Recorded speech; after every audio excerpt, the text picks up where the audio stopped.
género es un conjunto de ideas anticientíficas que con propósitos políticos desarraigan la sexualidad humana de su naturaleza y la explican exclusivamente a través de la cultura.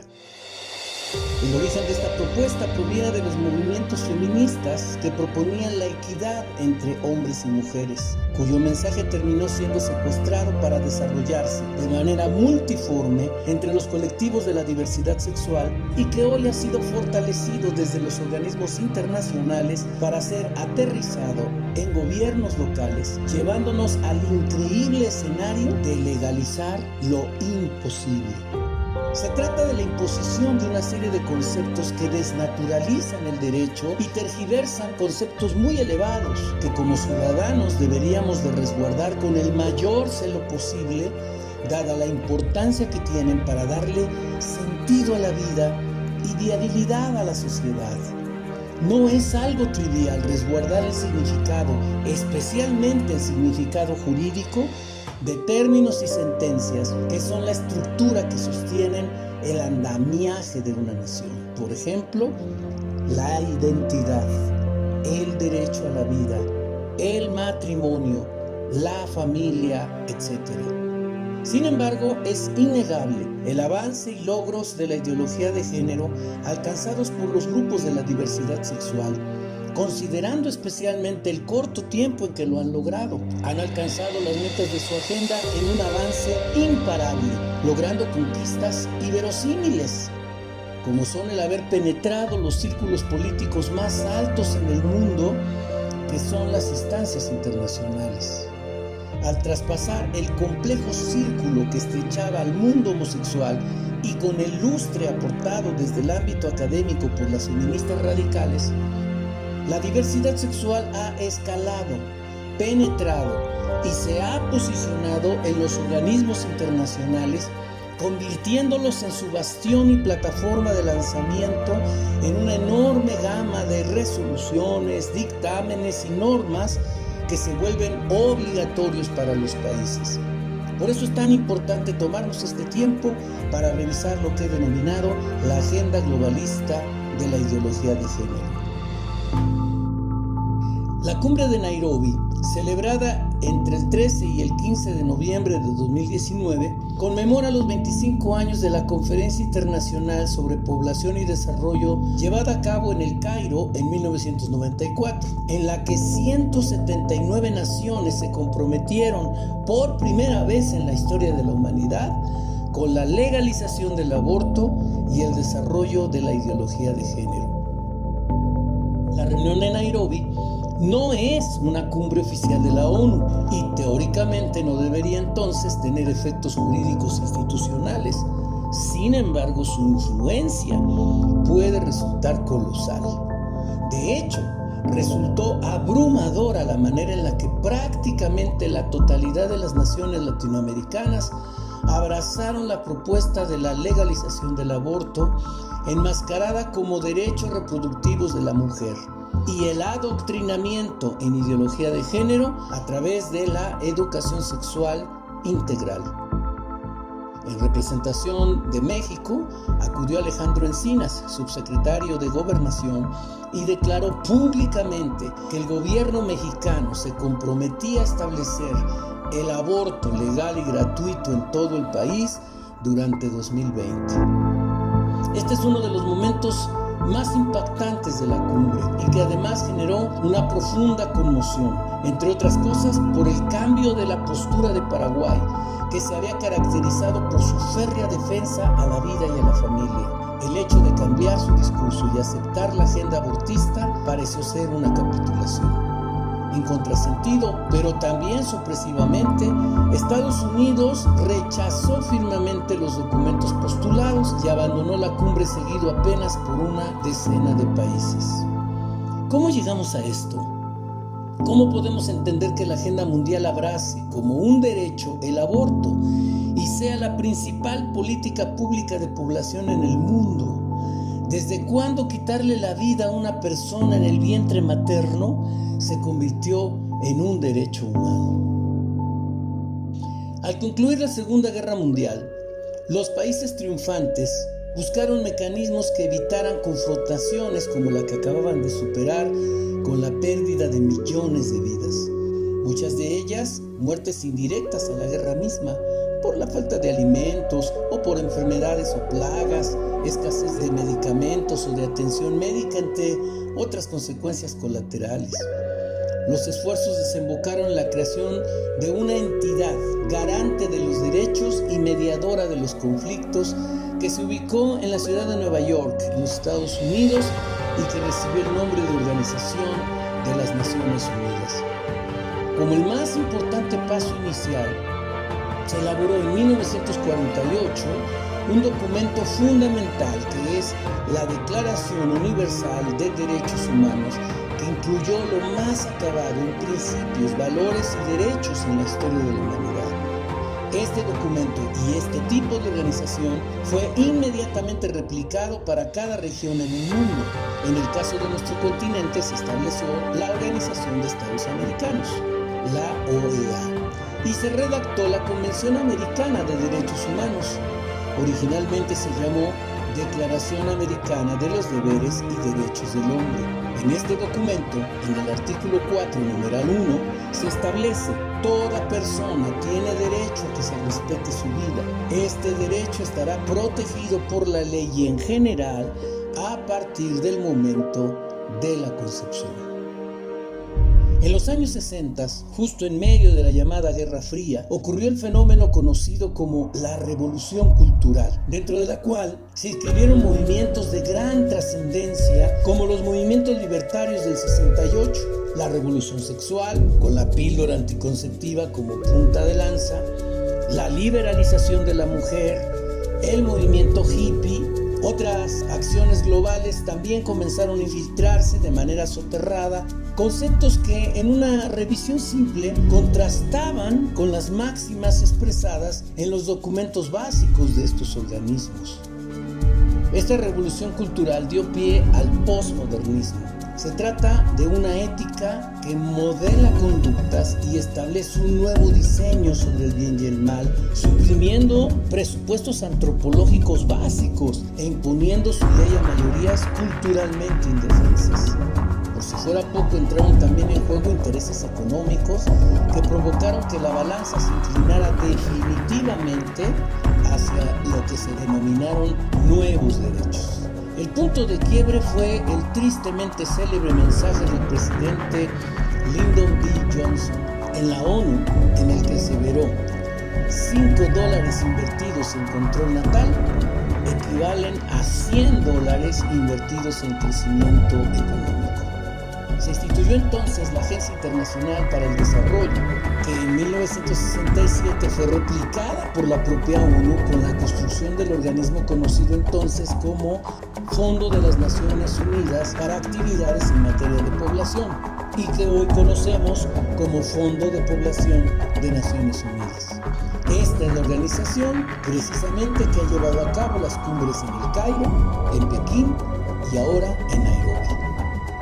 La misión de estos organismos es promover políticas públicas en los Estados miembros para controles natales y así abatir el crecimiento poblacional, por lo que para ejercer presión en los países, estas instituciones usan como herramientas el acceso a créditos, ayudas gubernamentales, a cambio de desarrollar campañas de contracepción y que hoy día promueven el uso de preservativos y medicación abortista. El esquema abortista diseñado por la agenda globalista se completa con la Federación Internacional de Planificación de la Familia. Planned Parenthood hoy día es la institución antivida y antifamilia más grande y mejor financiada del mundo. En la actualidad son miembros más de 149 asociaciones que trabajan en 189 países. Para que tengan un comparativo, la ONU tiene afiliados a 194 países, es decir, Planned Parenthood tiene presencia prácticamente en cada país del mundo. La fundadora de esta organización fue la feminista Margaret Sanger. quien promovió la creación de las primeras campañas anticonceptivas de los Estados Unidos. De hecho, Sanger abrió la primera clínica estadounidense de planificación en el Brooklyn en 1916 y luego fundó en 1921 la Liga Americana para el Control de la Natalidad, bajo el lema: el control de la natalidad no es ni más ni menos que eliminar a los menos aptos. Dicha liga se convirtió luego en 1942 en la Federación Americana para la Planificación Familiar y que, junto a otras organizaciones similares, crearon en la India en 1952 esta Federación Internacional, de la que fue su presidente hasta el año 1959. Sanger fue objeto de severas críticas por su aversión a la raza negra, a la que deseaba desaparecer, además de proponer al aborto como método anticonceptivo y también por apoyar la eugenesia, esto es, la modificación de genes para la mejora de la especie, según esta filosofía. Pero se convirtió en la figura emblemática del movimiento estadounidense de los derechos reproductivos de la mujer, que es la bandera de la ideología de género y del feminismo radical. Ella fue la principal impulsora de la creación de la píldora anticonceptiva, apoyando los trabajos del doctor Gregory Goodwin y buscando el financiamiento para su investigación hasta su primera versión en 1954, conocida como Enovit. Junto a otras instancias, Planned Parenthood ha diseñado un sofisticado sistema ambientalista para explicar que el crecimiento poblacional pone en riesgo a los ecosistemas y la sostenibilidad del medio ambiente, por lo que todo gobierno responsable debe aplicar medidas de control natal para evitar el colapso del planeta. La IPPF es apoyada financieramente por gobiernos, fundaciones, fideicomisos y organizaciones relacionadas con la salud y la pobreza, por supuesto también por particulares. La mitad de su financiación proviene de programas oficiales de asistencia para el desarrollo de los gobiernos. Se estima que solo en 2017 Planned Parenthood recibió $500 millones directamente del gobierno de los Estados Unidos. Es la única organización no gubernamental que se centra en la salud sexual y los derechos reproductivos, calificada como organización consultiva ante el Consejo de Europa. Por supuesto que una organización tan grande y con tanto poder no puede escapar del ojo de la sociedad, especialmente cuando promueve el aborto de manera tan abierta y con fines tan poco claros. Sobre todo teniendo la comprobación científica y empírica respaldada por documentos oficiales de estos organismos multilaterales acerca de que la vida comienza desde el momento de la concepción, por lo que resulta contradictorio y aberrante la promoción del aborto. La mayor polémica se vincula con las acusaciones de tráfico de órganos y tejidos de fetos abortados. En 2015 se hicieron públicos videos de altos funcionarios de Planned Parenthood que negociaban sobre la venta de fetos abortados y la modificación de los métodos abortivos para no dañar los órganos con el fin de darles una salida comercial. Planned Parenthood se defendió alegando que los videos habían sido manipulados y que ellos no venden órganos, sino que los donan a centros de investigación. La alarma se encendió nuevamente en 2017 cuando dos centros de investigación que recibían tejidos fetales de Planned Parenthood admitieron ante el juez su implicación en el tráfico ilegal de órganos fetales, por lo que fueron clausurados y condenados a pagar una multa de $7.8 millones. Durante el juicio, la defensa alegaba que deberían de investigar no tanto a Planned Parenthood, sino a los intermediarios que traficaban con los órganos donados. Junto a Planned Parenthood hay muchas otras agencias, como el Consejo de Población, fundado en Nueva York por John Rockefeller III, y varias más que reciben millones de dólares y que han instalado lobbies permanentes en todas las organizaciones multilaterales del mundo, comenzando por la ONU, la OEA, la UNFPA, la UNICEF, la FAO, la OMS y todas, absolutamente todas las organizaciones de las cuales dependen las naciones del mundo para solicitar créditos, ayuda sanitaria, políticas reguladoras, asistencia técnica, opiniones consultivas. Es decir, la conducción del mundo en general depende de organismos infiltrados y más bien posicionados por quienes toman decisiones basadas en la ideología de género.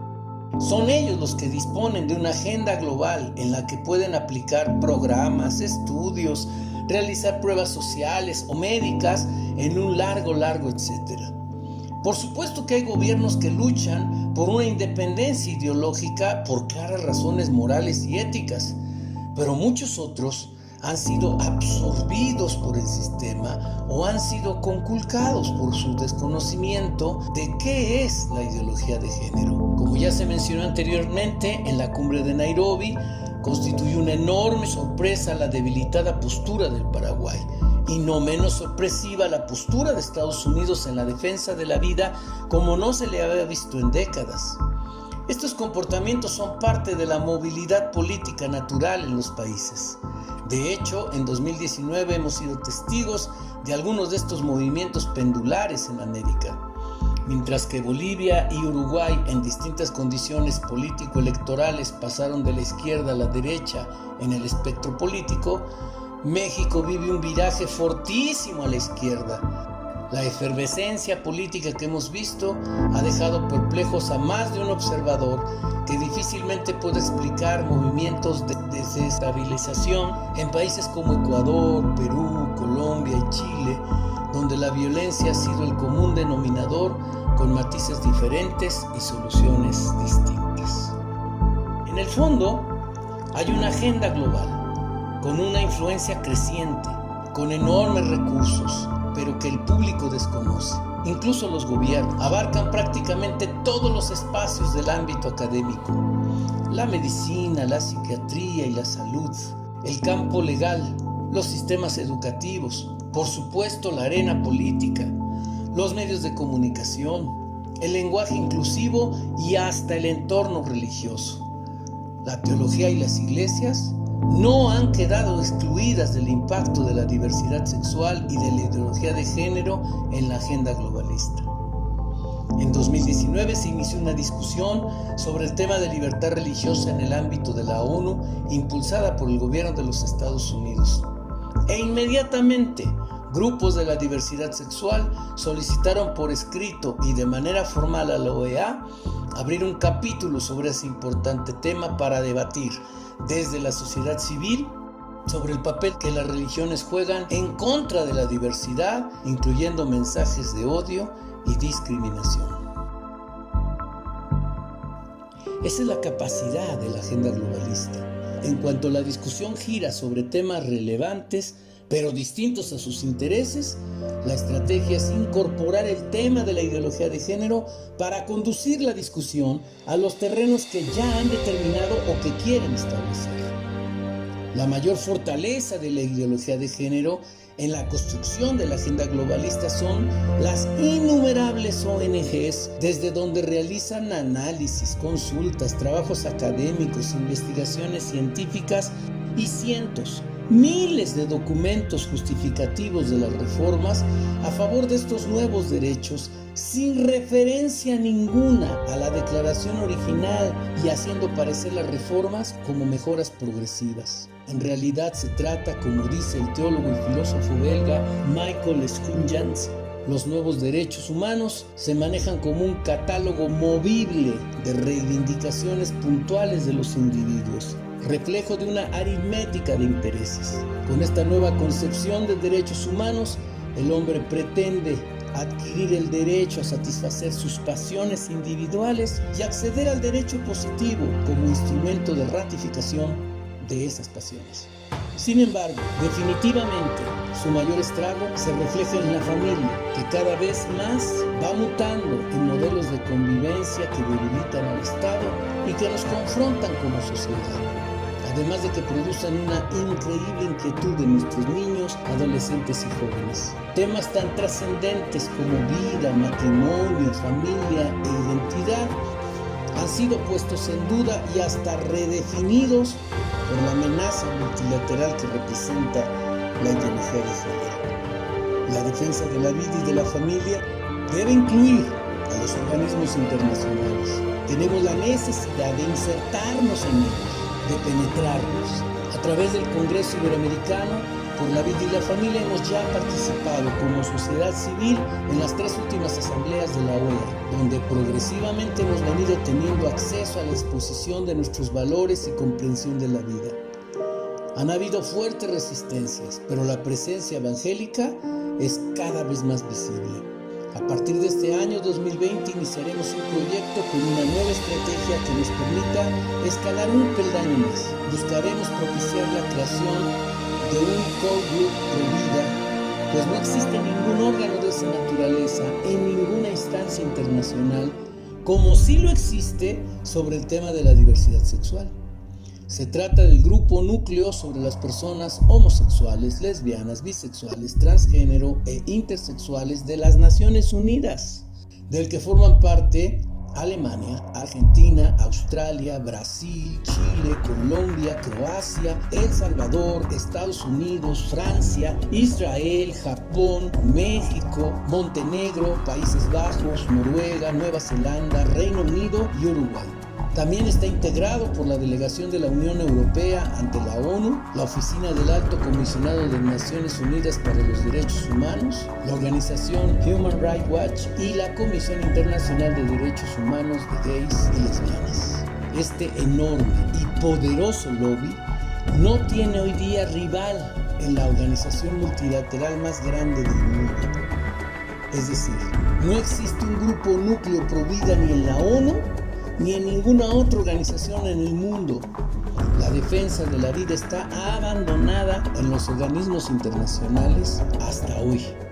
Confiamos lograr este año, con el favor de Dios, la creación de un core group pro vida que pueda llevar a las naciones a revisar los documentos básicos en los que se establecieron los cimientos de la ONU o de la OEA o cualquiera otra de estas organizaciones internacionales y recuperar esa esencia, al parecer perdida, y promover los valores fundamentales en los que toda nación debe anclarse: la vida y la familia.